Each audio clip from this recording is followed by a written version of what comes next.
Why do lower-income people get into drama in public so often? Lack of education, lack of opportunity, lack of socialization, lack of constructive useful parenting, lack of meaningful mental health care, poverty, and others, but mostly those. There was a similar post on another sub, but one thing that was mentioned was that people in poverty often have little to no control over their life. However, they do have control over their ability to take up space, whether that's physical, emotional, or volume, so that's one way they can gain back some sense of control. I didn't come up with this and I'm butchering the explanation, but what the OP said made a lot of sense.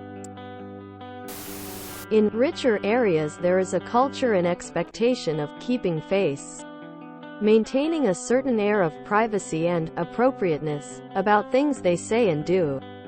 Part of that culture of privacy is not bringing personal business out into the open, stereotypically, because wealthy people don't want to call attention to their wealth. Think of the culture of hiding behind closed doors that many wealthy communities are accustomed to. That's very common in suburbs even, where people aren't super wealthy, but still maintain this culture. That's what HOAs and neighborhood watch programs are meant to do. Maintain a very specific culture in the area. In poor communities, this expectation to maintain this kind of culture is not as strong, because there is less ownership over the space, and therefore less concern over keeping face. There are not typically WA organizations in these areas, instead there are police, which add to a feeling of destitution and hopelessness. It makes sense that if you don't feel a ton of ownership over your space, you might not care as much about the way people see you and your business. If the message you're getting from your space is that no one cares about you, because your life isn't important enough to maintain in this way, you're gonna internalize that, and it's gonna come through in your behavior. Also, it's really hard to be poor, so a lot of times things just boil over and people are at the end of their ropes. It's hard to save face when you're drowning. Also, sometimes it's actually kind of cathartic to have other people bear witness to your pain, especially when you're poor and you feel no one cares. I've done this before myself during some very painful times. It's kind of like saying, I'm here. I'm a real person. My pain is real. Sometimes that feels better than keeping it bottled up behind closed doors. Poor people have a lot less to lose socially. Rich people protect their reputation because they can more easily lose status. I don't agree that it is simply stress, etc. As someone that goes to other countries, oftentimes third world in nature, many people you interact with there are very poor, and yet they don't act like how some poor people do in public in the US.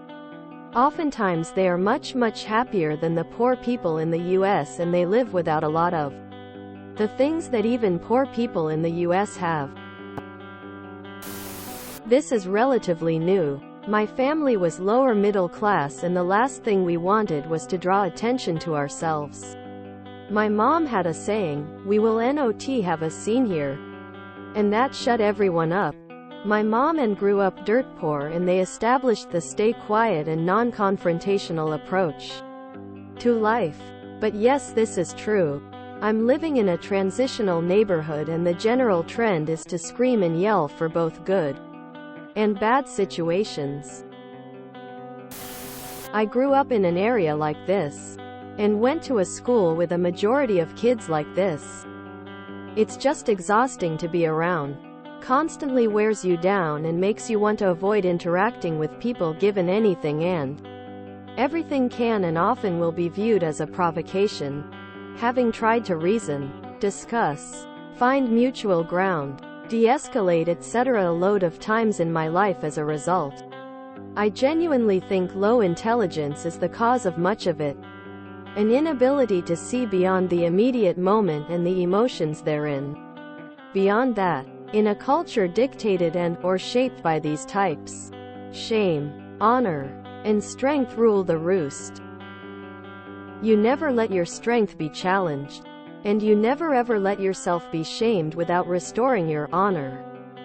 Quote, because the notion of honor is quite distorted, often through aggression and then violence. So glad I'm no longer around that all day every day. Got out and I'm living a far calmer life now. I get a whiff of this drama-seeking argumentative stuff now. I immediately withdraw from the situation or person if at all feasible. They are in constant survivor mode.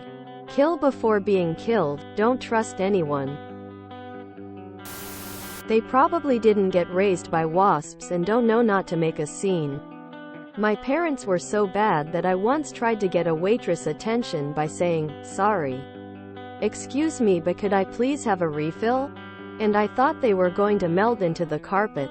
Once we got into the car, I got yelled at for interrupting the waitress and being demanding. I made a scene.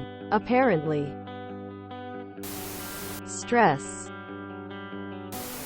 Desperate people do desperate things. I can't imagine what it must be like to be under that much pressure. Constantly. Mental illness. Less to lose. Untreated mental illness. Unrelenting financial stress. The wide-ranging negative impacts of chronic financial stress. Lack of resources for handling conflicts in other ways. This is cultural. In other countries, people are in deeper poverty and debt and don't lash out in public. They still maintain dignity. Rich people are assholes too, but in private. Lack of private space. Believe it or not, rich people are ratchet too. They just have the luxury of closed doors to hide behind. They think so small and perceive slights everywhere. Minutiae that most people let go of is held onto and nurtured until it grows huge. I've seen grown men threatening to shoot each other over $7.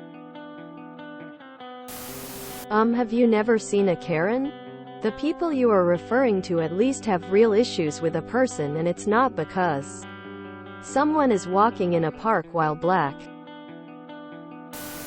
From my own observations, it has to do with that social status.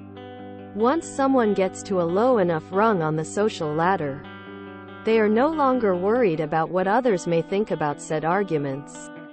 It is a gradient as well, and not just a cutting off point. Life is hard when you're poor. Constant anxiety and stress about making bills and feeding your kids can put people on edge. And when you're surrounded by people who are also on edge, sometimes small issues become big issues. If you enjoyed this video, please check out our playlists full of similar content. Epic Ericast is like doom scrolling for your ears. Please like, share, and subscribe.